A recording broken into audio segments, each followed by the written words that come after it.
At least I know I can get the comments coming through. So as I'm going to hope here, yes, now audible, perfect. So thanks for that. I appreciate you letting me know. That would have been a waste of time. So I just thought, I'm doing some research for the upcoming 2025 NEAF, which is the Northeast Astronomical Forum. It's a big event. It's one of the biggest, if not the biggest, of the astronomy shows that exists. And I personally am pretty close in Pennsylvania to Suffern, New York, where NEAF is being held. And as a result, I'm fortunate enough that I can actually make it there. But I know many people are outside of that area. And so it would be very difficult for them to be able to arrive and get there themselves. Um, and I'm sure that you have questions about, maybe some new products that are coming out, maybe product announcements we're not at this point sure of. And rather than just kind of do this in the dark, I thought, why not just kind of go live today and see if there's anybody out there who has questions about a particular uh, topic, and we'll kind of go from there. I don't have any plans per se about how this is going to go. I didn't actually plan on doing this at all today. So, bear with me as we kind of just walk through some of my research that I'm doing to kind of learn about, what are the vendors that are going to be attending or who they are, and, what kind of products are they putting out there right now that they are advertising, and, what I plan on speaking about maybe with each of these different companies. So that's my plan, and let's take a look.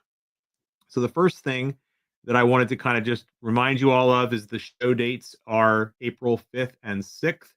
So I'm planning on attending. I'll be there for both days. I'm going to go around the first day on Saturday and just kind of get some video of the, what are the new topics that people are talking about, especially those smart telescopes that I know, are starting to become more common, and that people are starting to use more frequently.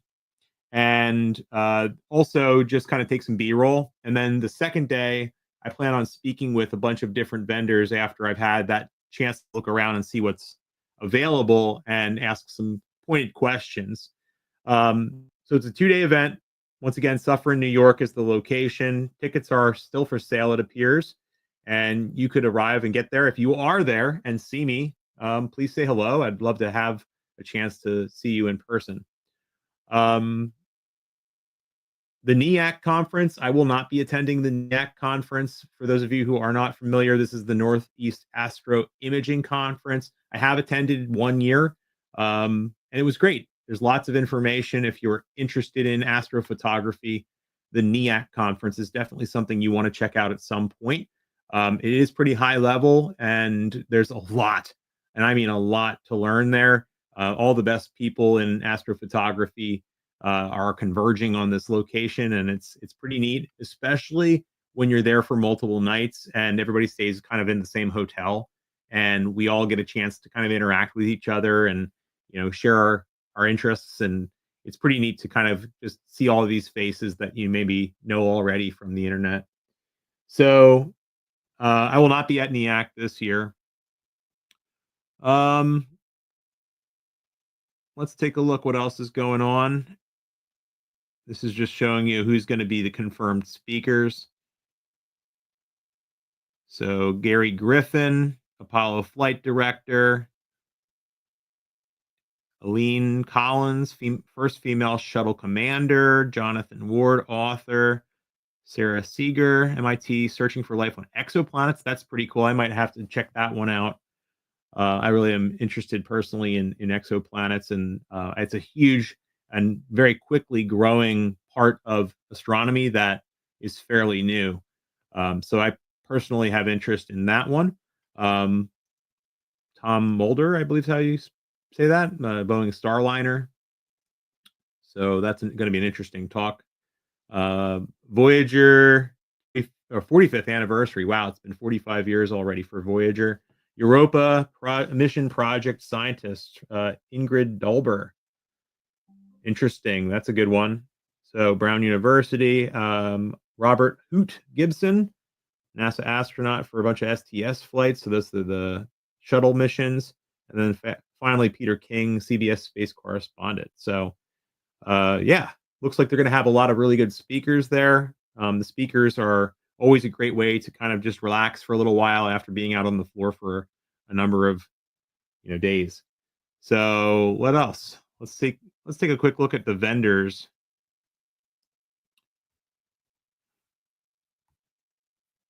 So more, I think, is where it's found, and vendors and manufacturers. Here it is. It kind of gives you an overview of all of the different vendors. And yes, this is what I was looking for. So everything in yellow represents a vendor who will be in attendance. So I'm just going to kind of click through these one by one and, kind of give you my take on this and what kind of things I'm interested in talking about with them. So the first one that I see is a new one is the AAVSO. The AAVSO is the basically the variable star astronomers. So this is an organization that allows amateur astronomers to basically do science. And I, once again, personally have not gotten involved directly in AAVSO, but I have for many years thought that this is somewhere I'd like to get to at some point where I can start to contribute back to the astronomical community. So maybe it'll be a chance for me to speak to them and kind of learn a little bit more about what exactly the AAVSO is, doing and how we can get involved.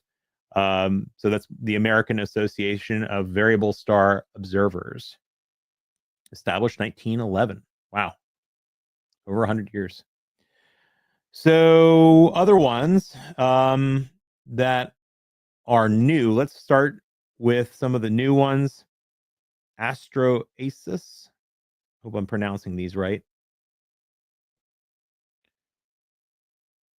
Looks like a manufacturer of some accessories here, filter wheels, cameras, focusers, filter drawers. Very cool. All right, we got planetary cameras. Looks like they're maybe their specialty. Maybe they have one at this point. Always interested in finding out new manufacturers are always coming out, and for them to attend NEAF is a big deal, I'm sure, for them to kind of take some time away from a new business is, or an upcoming business is challenging. Let's see what else we can take a look at. Looks like I got out of my screen share. Give me a moment.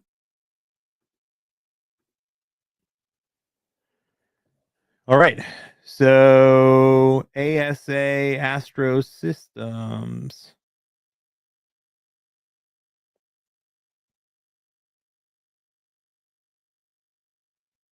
Interstellar performance down to Earth prices. Well, that would be great. Looks like they're on the high end of things. Turnkey solutions for observatories, big telescopes, and kind of more in the realm of, maybe education or research type equipment. But interesting nonetheless. Very good. Astro System America. Oh, I'm finding I'm not sharing these tabs properly. So this is their website. Some big manufacturers of these more research grade telescopes, it looks like. What else is new? Astro Labs USA. Once again, it looks like I got out of the presentation here. Sorry about this, guys. Astro Labs USA. Explore the future of astronomy with us. And they even are advertising they're going to be at NEAF 2025. And that's pretty cool. I'm sure they're excited given this is their first time, it sounds like. And they're looking at more of the lightweight, kind of the other end of the spectrum here, lightweight truss telescopes designed for travelers and explorers. Discover now. Looks like they're just getting things started. There's a telescope.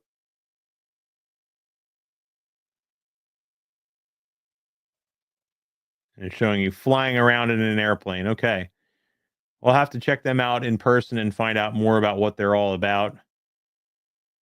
Website is lacking some of that detail. I'm not really able to figure out what exactly I'm looking at there.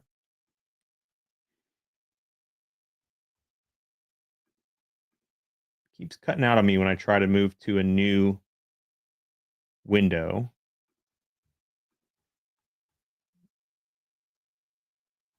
Other new ones. Bader Planetarium. Okay, so Bader is one I'm familiar with.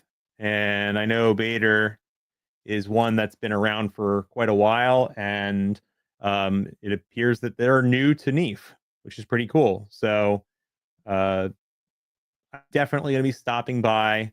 Bader makes some really neat and unique accessories. I had at my previous job a Herschel wedge that was a Bader Herschel wedge, which is basically a way of looking at the sun with a prism, which is using full brightness sunlight through the telescope. You need to make sure your telescope can actually handle that heat wise, and then it hits that Herschel wedge and is able to. Let me see if I can find it here.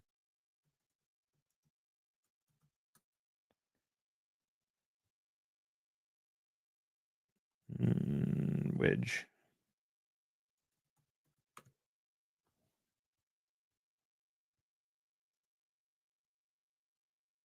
There it is.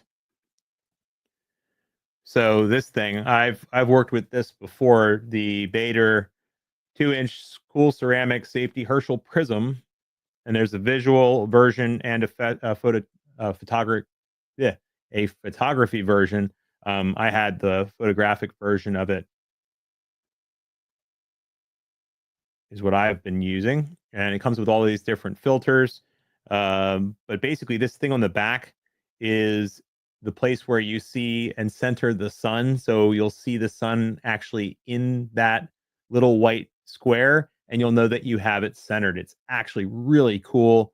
And once you have it in that, you look through the eyepiece or put it in your camera, and you're good to go. So this is one that I'm very excited that they're going to be there, because like I said, I had it at my old job, and I have not had access since, and it'd be pretty cool to check that out and bring it to the channel. Um, as far as the scopes go that are best used for this, the refractors tend to be better for this. And in particular, I'm going to be looking at something like an 80 millimeter refractor at some point. The bigger refractors actually are not as high of performance when it comes to solar due to seeing effects. So, given that daytime, what is the opening at the back? Did I describe that well enough here? This part, it's not necessarily an opening. I believe this is to relieve heat. I don't know for sure, but I believe that's to let the heat out, because it does build up heat. That's just like a viewing panel. It's the back of the prism. So the prism is it's hard to do this without zooming in, but the prism is that back white part, and you're kind of seeing the back of the prism when you're putting this up to your telescope. And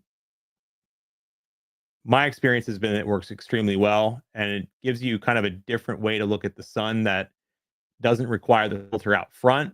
But as a result, you need to be careful, right? Because you're dealing with full brightness sunlight, and that can do some damage if you're not doing it safely. So, all right, what else? Let's take a look at what else is available here. We've got Celestial Buddies. Interesting. Playful planetary pals, cuddly cosmic. Oh, pop up.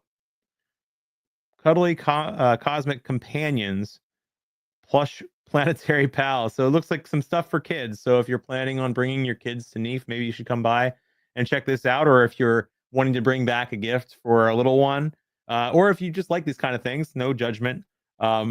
It actually kind of looks pretty cool, that sun one. I'm a teacher, so this could be cool for my classroom possibly. Wow, 379.99. Okay. Maybe they'll have some NEAF specials that I can check out. All right. So they will be there and they're new to this. Oh, I hit stop sharing again. I'm getting all over the place here. Sorry. There we go. Deep Sky Dad. So Deep Sky Dad is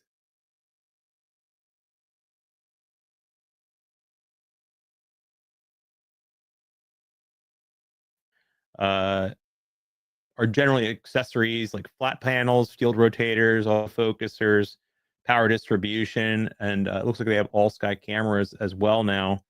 Um, Affordable astrophotography gear.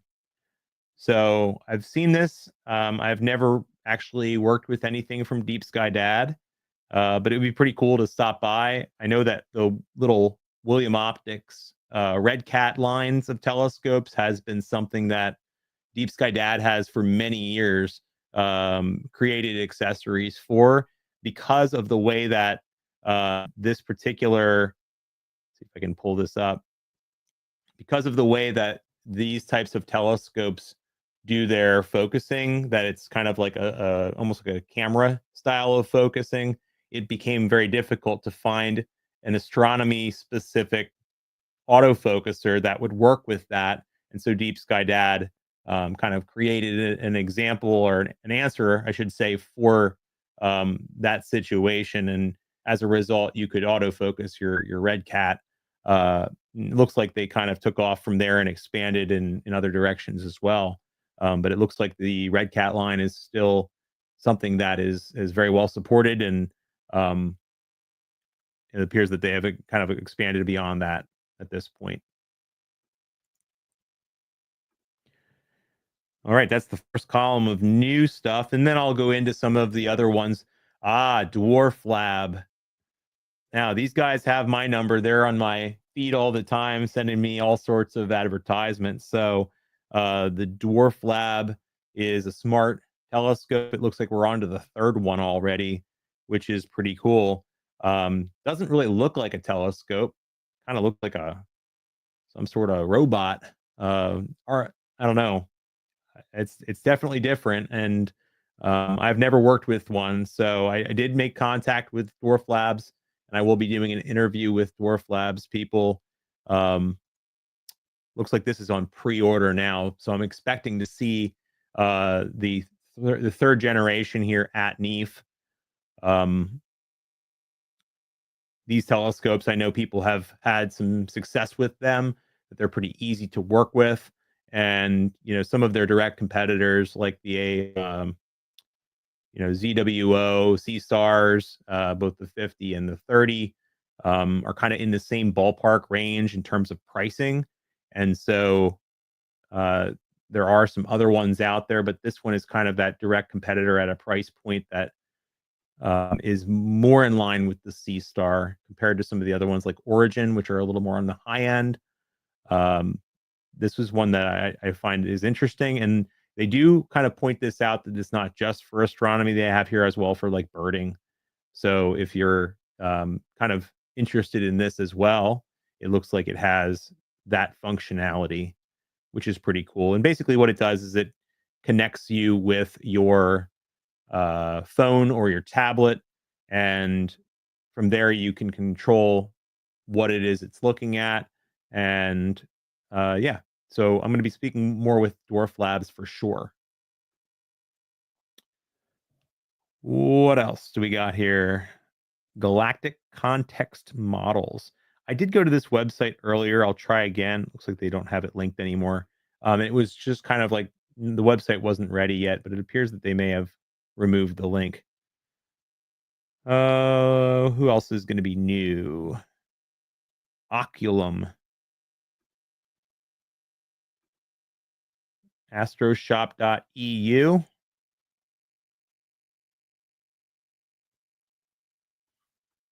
Looks like just a distribution, a third party vendor for different types of telescopes and mounts and eyepieces and filters and such. If you're from the EU, you might be familiar with these guys already. It's not something that I am personally familiar with, so it's interesting to see we have some other new third-party vendors coming into play. OG StarTech, also new. Oh, interesting. Okay. A star tracker is out now. Wonder how much the price point on this guy is. 214 to 255 in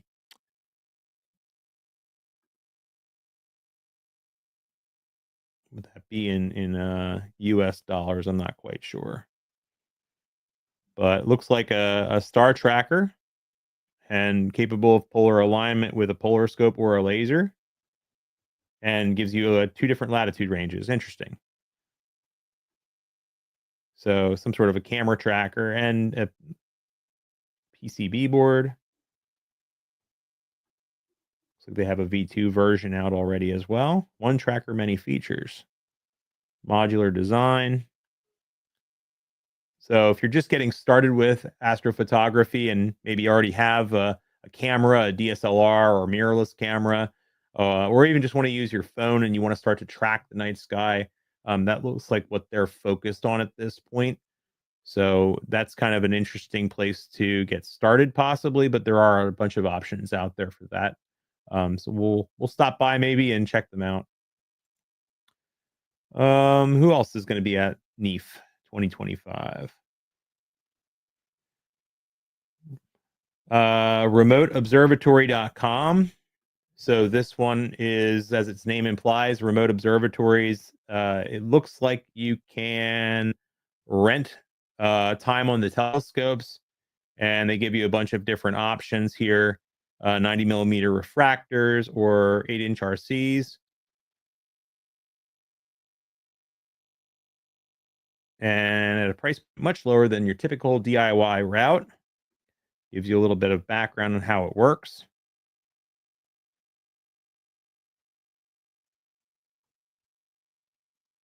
Gives you some information on the locations. Okay, in Spain.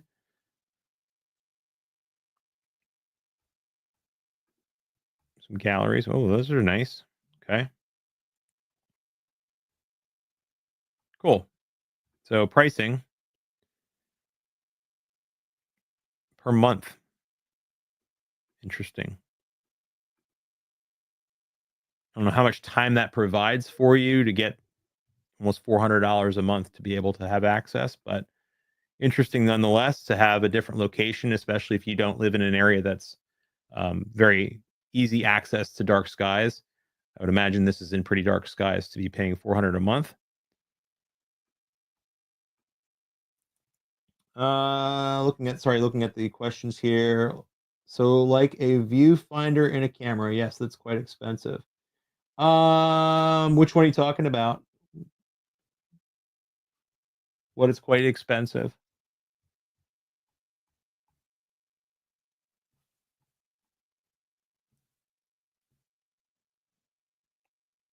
I'm guessing you're talking based on the timestamp about the camera tracker.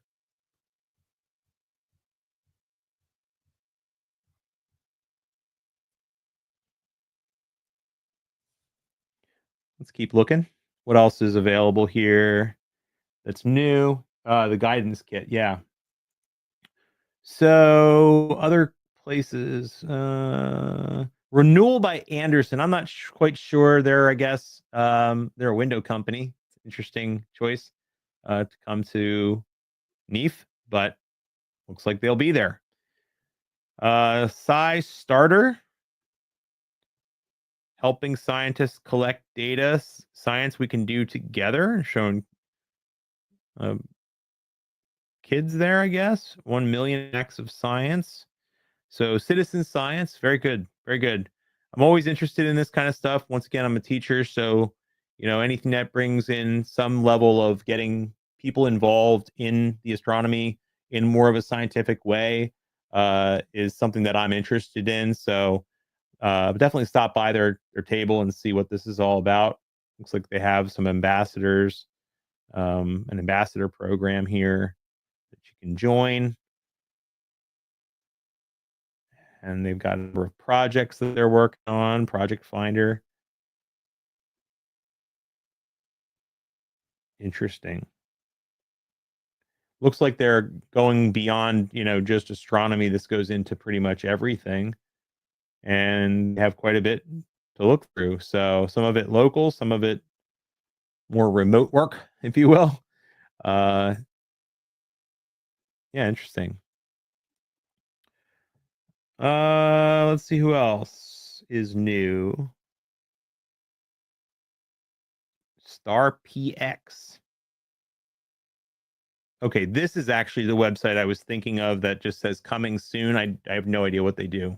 And I tried to figure it out just based on the website here, and I didn't find anything. So I don't know what this one is. Coming soon is all they give you.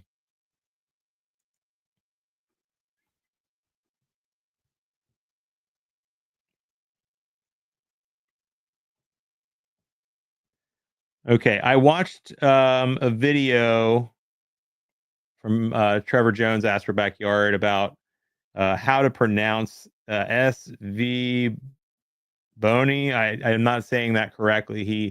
He said the word, and I'm not sure exactly how to pronounce it. So forgive me. But this company has been like a rocket ship. How fast they've kind of taken off over the last few years. They've really started to put out a ton of different products, and I'm very interested to just stop by their booth and kind of see what they're all about.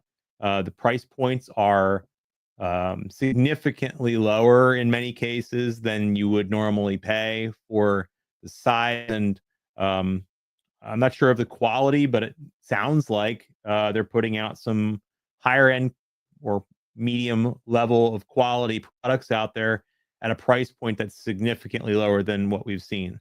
So that's always great, right? We can get some good high quality products at a reasonable price, and they just have an endless line of different types of products here.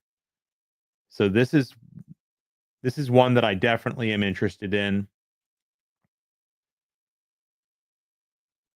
An 80 millimeter Apo for 750. I mean, these are good prices.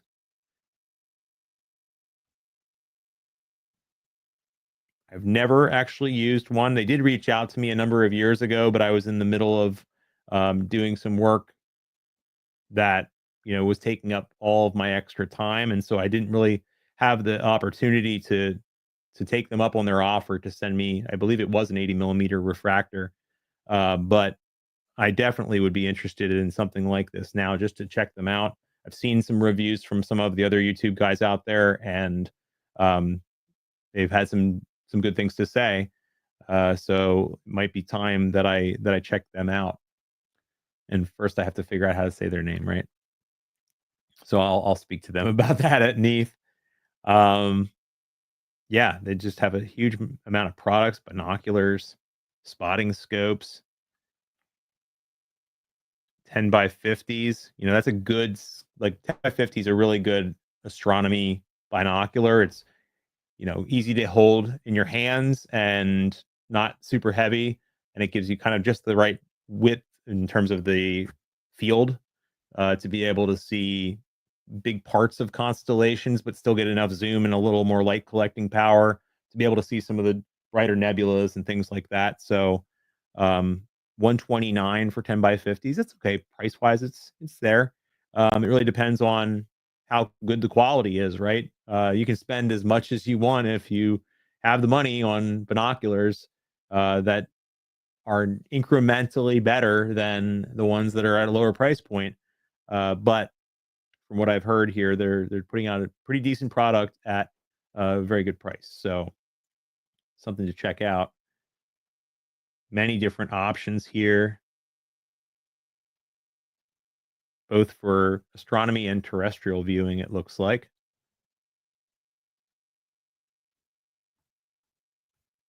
What else do they have? Night vision. Ooh, microscopes as well. So that's something I've always got a little microscope behind me here. Um, Microscopes are looking down instead of up, but it's definitely of interest to me as well. But the night vision, that's interesting. Doesn't really look like night vision as I would traditionally think of it. I don't think it's the same type as some of the more military type of night vision that you might see some other people that are using out here on YouTube. Deep Sky Dude, for example, he uses some really high end night vision, and I've actually had a chance to look through some of the night vision that Telview works with, and it's just incredible to look at, especially star forming regions, um, those types of nebulae. I looked at the Trifid and Lagoon nebulae through a night vision goggles that was attached through a 36-inch Dobsonian, and it's just incredible when you're looking at the more of the infrared part of the spectrum, how tremendously bright some of these objects are when you look at the IR compared to visible light. So that was pretty cool. Yes, the R&D team must have been crazy smart people to launch so many products in just a few years. Their catalog is very big for a relatively new company. Yeah, that's what I'm thinking as well. Um, I believe they're a Chinese company, and I know that many companies in China are kind of like parts of a bigger parent company. So I'm wondering if there's some of that going on here. I don't know, and I wouldn't claim to know about their business very well. But yes, there is a huge, huge product line here for a company that, as you said, is fairly new. I know they've been out for a number of years, but still, it's a big product line. Did I skip some of these? I feel like I did. Oculum. Maybe I would go back. I'll just check on that one quick. Nope, I went there. All right, let's see. Who else is new? Vaonis? Is that how you pronounce it? Vaonis? Um, this company, once again, came out with a smart telescope, and they started, I believe, with this one, the Vaonis. Compare models. Vespera, I believe is how you pronounce it. So that price point on the I want to say Vespera, it is kind of like a mid tier, if you will, because you've got your C stars at like 399, 499. I think it's 399 for the. Let me just look it up. C star. So yeah, C star S30 is 399, whereas the C Star S50 is 550. So compared to those scopes, this is higher in price. But they have their Vespera 2 and Pro, which are even just up to $3,000, which is starting to get into the range of more like the Celestron Origin price point. So these are a little bit more kind of like a kit that I don't believe is as upgradable as something like the Origin, but I've seen images out of these and they're phenomenal. It doesn't really look like a telescope as you would traditionally think. It kind of looks like an i like an AirPods case, right? Like a big AirPods case. Um, so it's an interesting design, sleek, kind of looks almost like something that Apple would put out or something. But they do now have a new scope coming out, Hestia. See if I'm pronouncing that correctly when I talk to them. And I believe this one is going to be at a lower price point. Yep, 189 bucks. It is a significantly lower price now than you would have from the C Star, even the S30. Now it looks like it connects directly with your phone. Scroll to discover. Yep, place your smartphone on top, and it's kind of like a point and shoot type of thing. It looks more like less of a tracking type device.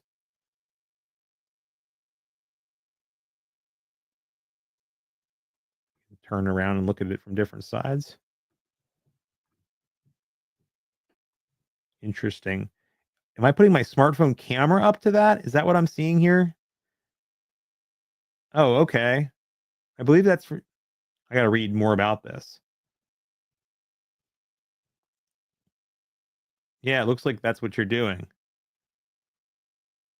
Interesting. Okay. So it's more like a way of hooking your smartphone up to something that has a little bit more reach. Okay. That, and it looks like there's software that goes along with it. I'll have to speak to them about this. I'm personally a little more interested in these guys.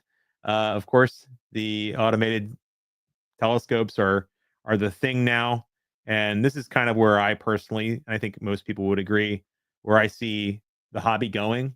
And more than anything, it just opens up more opportunity for people to uh, get involved and do astrophotography and share it with each other. So let's see. How do one attach night vision goggles to a telescope, as you were saying? Okay, so for that, it depends. The the goggles that I know Telview has like a special adapter, and it's to a very specific type of night vision goggle. And it connects directly to their eyepiece. So basically, you can take one of the Telview eyepieces, have this attachment, and slide over the top of that the military grade night vision, and it will then project the image from the eyepiece into that uh, that equipment, and then you can look through the night vision, and you can then get the view that you would through the telescope, but including the night vision. It's very very interesting. Um, so that's my best explanation. I'm sure there are other ways that other people do it, but that's been my personal experience. All right. Who else is going to be there? I think we're through with all of the new ones.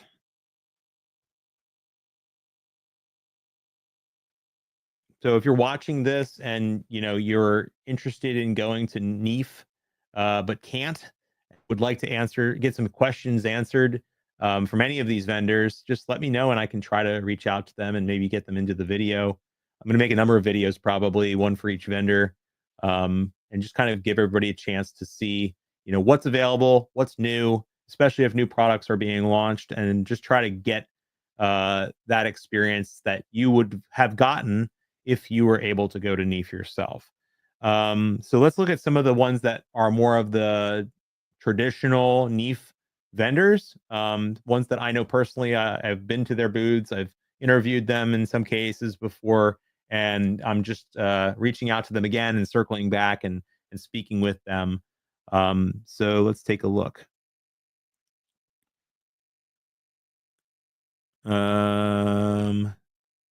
First one, uh, astrophysics. So high-end telescopes, wonderful telescopes, wonderful mounts. I did reach out to them, and they are interested in having me come by their booth. I spoke to them about their mount, the Mach 3, last time I was there. I'm sorry, Mach 2. Mach 2. But look at the price point here. It's certainly a higher end mount, and if you are in the market for a Mach 2, you're probably watching the wrong video because this is not what I'm really pointed at here. I'm talking to people who are just getting into this, or uh, in some cases, medium, intermediate level uh, astronomy stuff. Chroma. Now, I haven't actually. Oh, I'm skipping over some here. Let's go back. Celestron, of course, one of the big ones. So I've done a lot with Celestron over the years, as you may know. Celestron is a great telescope company. They've got a lot of equipment out there, um, from beginners to more advanced and everything in between.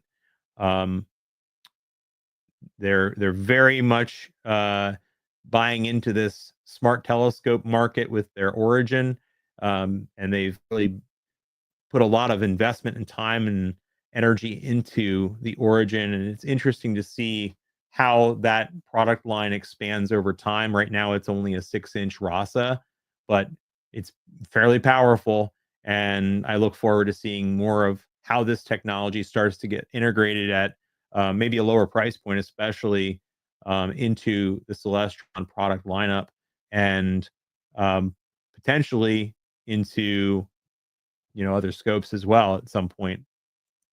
So very good. We'll be certainly checking them out and talking to them about what they've got coming, and maybe they'll even have some new products to look at.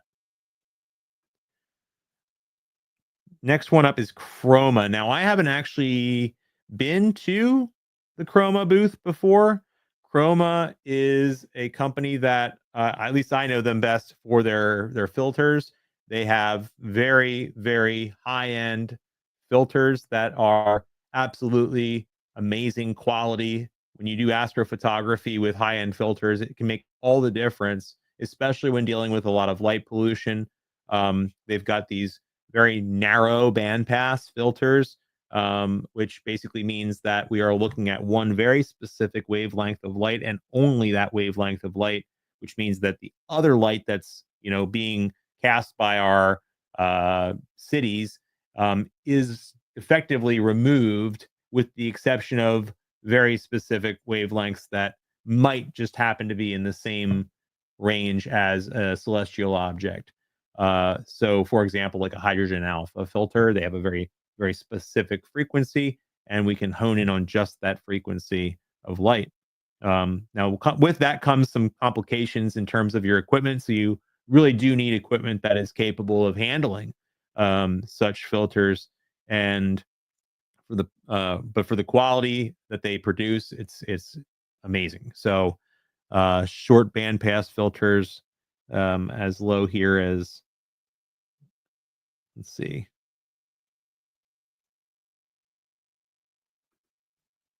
$725. Wow.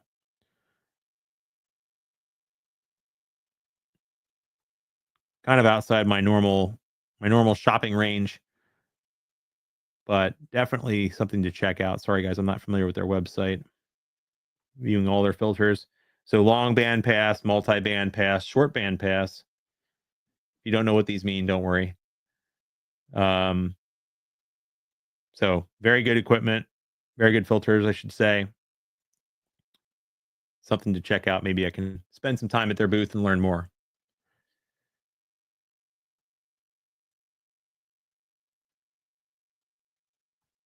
Daystar.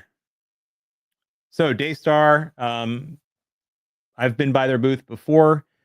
They're kind of, as its name implies, they're looking at the daytime star, which is the sun, and they've got various different filters out there. I actually have used their products before. In particular, I've used the Quark. The Quark is a hydrogen alpha filter that, once again, you put into the back of your telescope. You have full spectrum, full brightness sunlight coming through the telescope. So you once again have to be very careful when you're working with something like that. It comes into the Quark with that full brightness, and then the Quark is basically capable of dropping the brightness of that, and then focusing specifically in this case on hydrogen alpha. And hydrogen alpha is the part of the sun's atmosphere that is where you could see all of the different details, like beyond just sunspots, like prominences. Um, and as a result, you can see, things that you wouldn't normally be able to see on a white light filter. Now, the Quark is capable of also doing imaging, and they've got basically two different models: the prominence and the chromosphere models. I believe the one I had was the chromosphere version. And you basically can tune them with a little dial here, which is pretty slick. So beyond that, I haven't really had any other experience with any of the Daystar products, but they do have, solar telescopes, like a little 80 millimeter solar telescope that's dedicated to this. Even to show you that the quark is right there in the back of the telescope. So beyond that, they have solar dedicated scopes as well, like this one, which is kind of all in one, and it's all it's used for. The Solar Scout dedicated telescopes, even 80 millimeters, same way. And I think that was the other one. So these would be pretty neat. I'd be interested in having one of these to show people the sun. So it'd be really cool to at some point work with Daystar and get one of these in front of you guys on the channel. So maybe I'll stop by their booth. I know once again that the Quark is something that I really loved when I did get a chance to use it at the whole job. Oh, I'm not showing the screen. Sorry about that. So there's the 60 millimeter. There's two different versions of that, and there's the 80 millimeter. Is Celestron launching anything new this year? No, I don't know. I don't have an answer for you. I'm not working that closely with them this year, so uh, I have no answer for you with that. I can say that generally NEAF is a place where products are launched by many different companies, so it wouldn't surprise me if they did. But I'm not personally aware of anything at all. So yeah, sorry, I mentioned the Quark and then I wasn't showing it on my screen. So I just want to kind of point that out one more time. There's the Quark. So one of my favorite um, solar astronomy devices that I've ever used. It says I'm not sharing it again. There it is. Got to keep track of this a little better. Okay, back to the drawing board here. Other companies that have been around before. Finger Lakes. Okay, Finger Lakes is more on the higher end generally. They've got a bunch of different types of cameras and filter wheels and things like that. So if you're interested in more higher end equipment, more research type grade equipment, this is a great company to take a look at. Once again, not really in my personal area of knowledge, so sorry about that. But if you're interested in finding out anything from Finger Lakes, let me know. Other places that are going to be there, Ioptron. So Ioptron has a bunch of these strain wave type mounts, I believe, at this point. So I'm personally in the market at some point in the near future for a strain wave mount, simply from a standpoint of like, I really would like to have the portability that the strain wave mounts provide, and the lack of counterweights is attractive and scary all at once, right? Because man, having all that equipment up there without any kind of counterweights is a little nerve wracking, but it's the way that things seem to be going, and to stay with the times, I would like to check one out. I'd like to check a bunch of them out actually, and see which ones I kind of land at. So that's one thing I'll be personally looking for when I'm at NEAF, is looking at all of these different other strain wave mounts that are out there and what options they provide. And for my particular setup, I've got a Stellar View SVX 130T. So that's a 130 millimeter refractor. It's an apochromatic refractor, and it's not super heavy, but it's heavy enough that I want to have a relatively beefy mount underneath it so that I can be sure that it doesn't, fall over in the middle of the night, and or just tracks properly.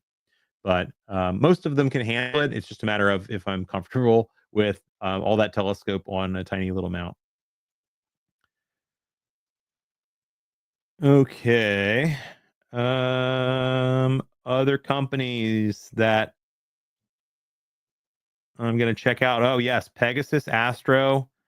One of my favorite companies. I've got a lot of equipment from Pegasus. They are coming out with this smart eye. They're working with Sky Safari simulation curriculum, and this is probably one of my most uh, I'd say I'm interested in most with that product, as well as they also have the strain wave mounts, and the Nix 101 is capable of a lot more weight than something like a ZWO strain wave mount. So the capability of having that heavier strain wave mount is attractive to me. However, I am still interested in finding a little bit more about that smart eye and seeing, is there a connection there? Do they work together in any ways? Because keep in mind, outside the ZWO ecosystem, um, you really can't attach it to an ASI Air. And I know that the ASI Air has kind of been the way that is probably the easiest way to get into astrophotography, aside from some of the more smart telescopes that are coming out. But I think that this smart eye might just be where we're needing to go, because I can just plop it into my telescope like an eyepiece, and it has the full capability of any other astrophotography camera. Let me pull this up directly. Has the same capability as any other astrophotography camera. It's cooled, and it has an eyepiece, which has an OLED screen, so you can look at what you're looking at through an eyepiece type view and image at the same time. Which it's doing live stacking to do most of like the normal viewing. Some people debate whether this is something they're interested in or not, and to each their own. But for me, I do enjoy looking through my telescope, and I like the idea of just being able to like pull that out and put it in a regular eyepiece, look through it, and then maybe switch and come back to the smart eye and see, how my eyes see it versus what a camera can see it. And as a result, I think this is going to be something that I definitely want in my kit, because it's just too cool. It's very neat to see this type of new innovation of a product that is its own thing. And some of these you're getting out of it are what you would expect from most astrophotography cameras. The fact that you can put it up to your eye, though, is the major difference. Looks like you can look around at it, different sides. There it is. It's got that square sensor. Guess that's a focus knob on the side. I know this is a diopter, this top part here. That allows you to see change the focal distance to your eyes for various different people with your vision. It can be adjusted, which is kind of helpful. An SD card, power port, and I'm guessing that's a LAN port. Not sure what this one does. That's new, I think, from what I remember seeing last year. So, Smart Eyes going to be an interesting thing to check out. I'm sure it's way more up to date than last time I saw it. And I've been using Sky Safari and simulation curriculum software like Starry Night for almost 20 years now. It has been 20 years. And so for me, that's the biggest attraction, is that I get that user interface with Sky Safari that I fell in love with over the years and know extremely well.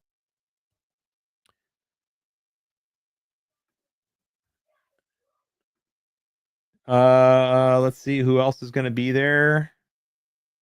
So we were at the bottom of this list, and now we're back to the top of the last one. If you're still watching, thanks for sticking with me.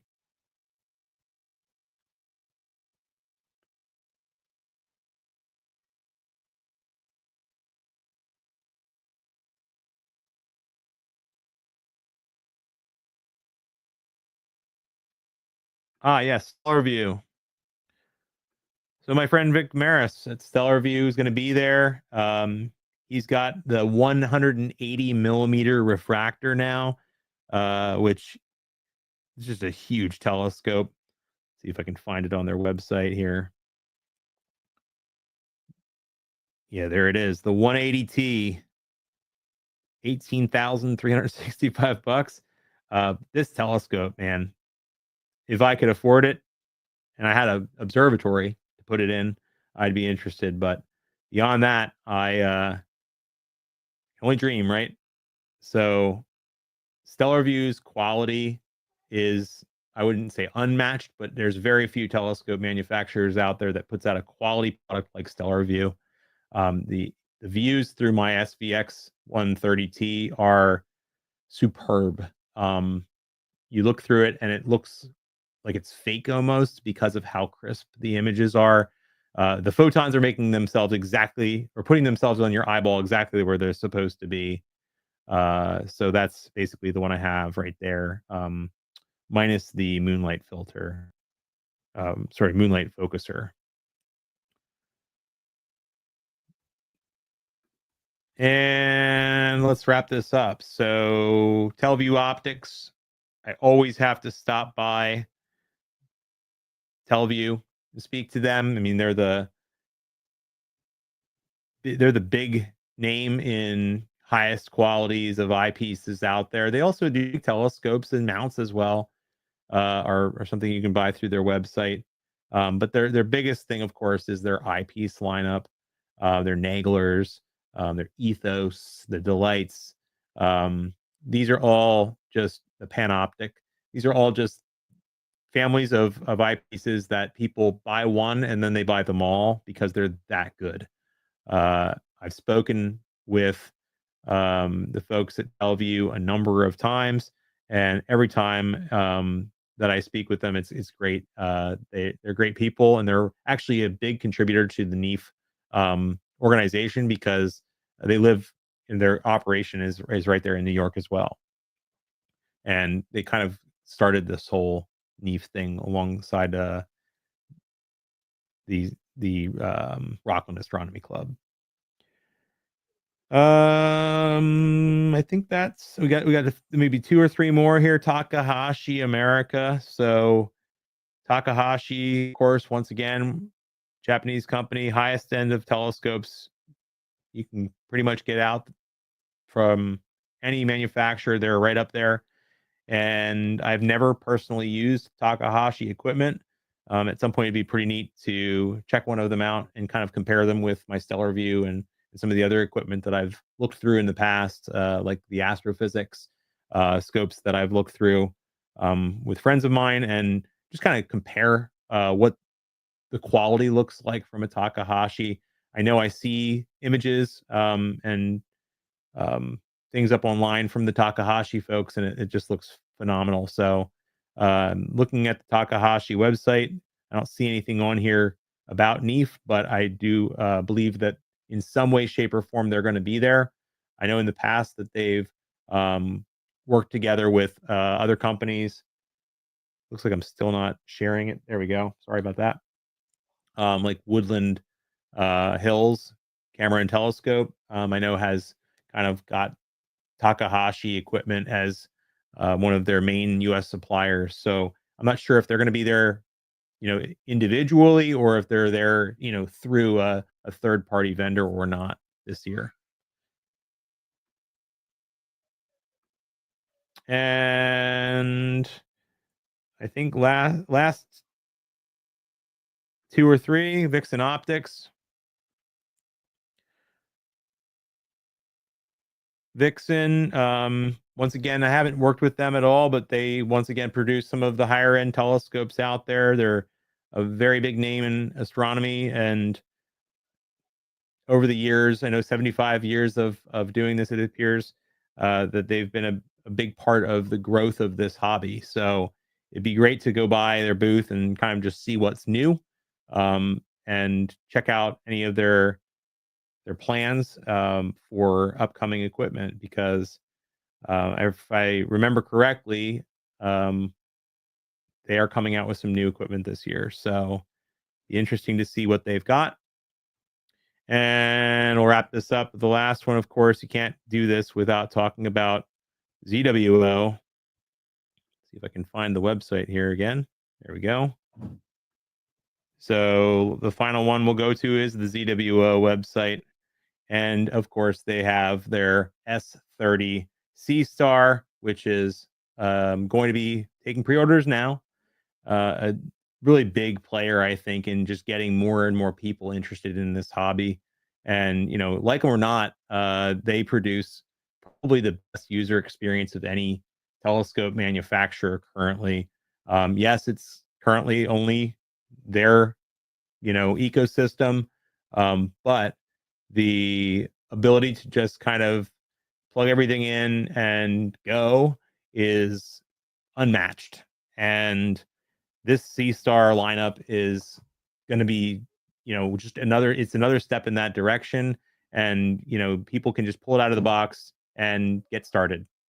So I hope you found this beneficial. I know that it's kind of long, and probably a lot of people aren't even watching anymore, but I just thought I'd give you a chance to see what is out there. And if you have any questions for NEAF 2025, please let me know. Thanks.